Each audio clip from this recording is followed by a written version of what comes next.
Welcome back to the Philoglot Lounge. Tonight, we ask a question the history books have buried.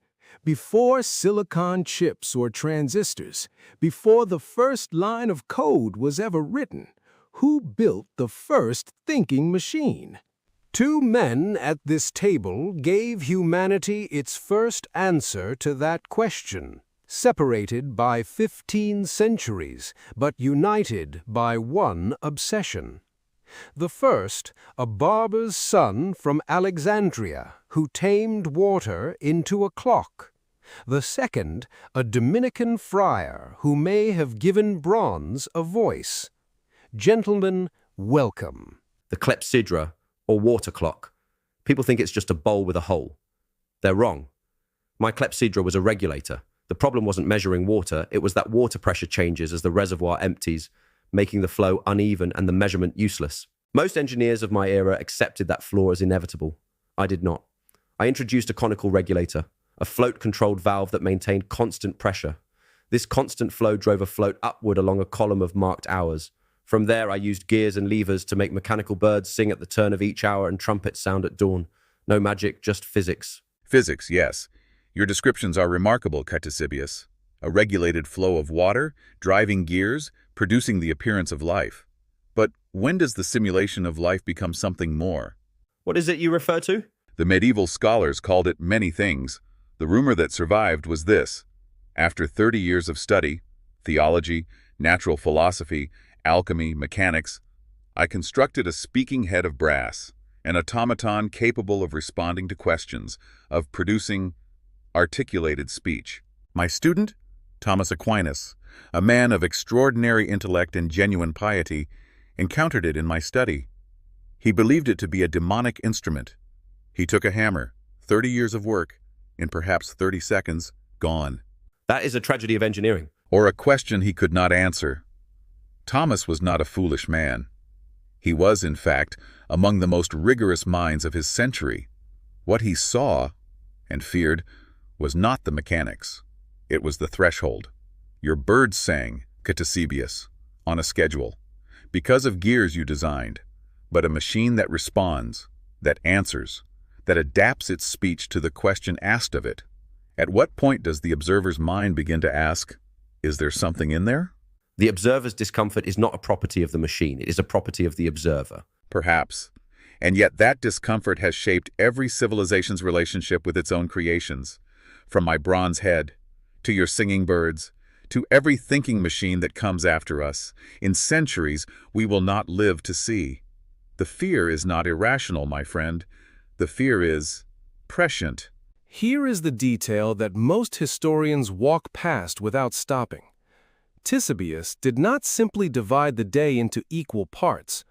The ancient world divided daylight and nighttime into 12 hours each, regardless of the season. In summer, a daylight hour was long. In winter, short.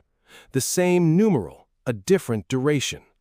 To make his water clock work across the full year, Ctesibius had to engineer the flow rate itself, adjusting it geometrically for each month of the calendar. What emerged, almost accidentally, was a system that was not just measuring time. It was responding to nature, calibrated to the living rhythms of the earth. The clepsydra did not impose a mechanical grid onto the day. It followed the day. It breathed with it. I designed it to be accurate. You designed it to be in harmony. Those are not always the same thing, but in your case, they were both. The medieval monasteries understood this intuitively, though they never credited Alexandria for it. The canonical hours, prime, terce, sext, none, vespers, were not uniform divisions of the clock. They were responsive divisions, tied to light, to season, to the natural architecture of a day. Your clepsydra, Ctesibius, was the first machine to understand that time is not a line, it is a shape, and that shape changes.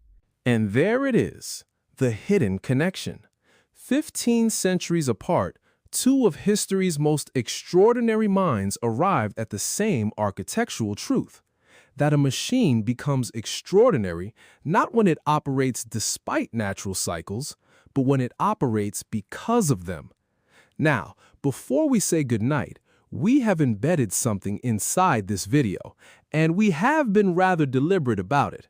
Somewhere in the frames you have just watched, carved into the brass of Ctesibius's clepsydra, drifting through the glass of the water tubes, hidden in the shadows of the library shelves, and traced in the geometry of the manuscript pages, 4 numeric codes, 4 keys. If you have been watching carefully, as I trust the guests of the Philoglot Lounge always do, you will have caught them. Assemble all 4 codes in the correct sequence, and the link in our description, hosted through Hostinger, will unlock the next chapter of our digital archive. The archive is patient. It will wait for the attentive.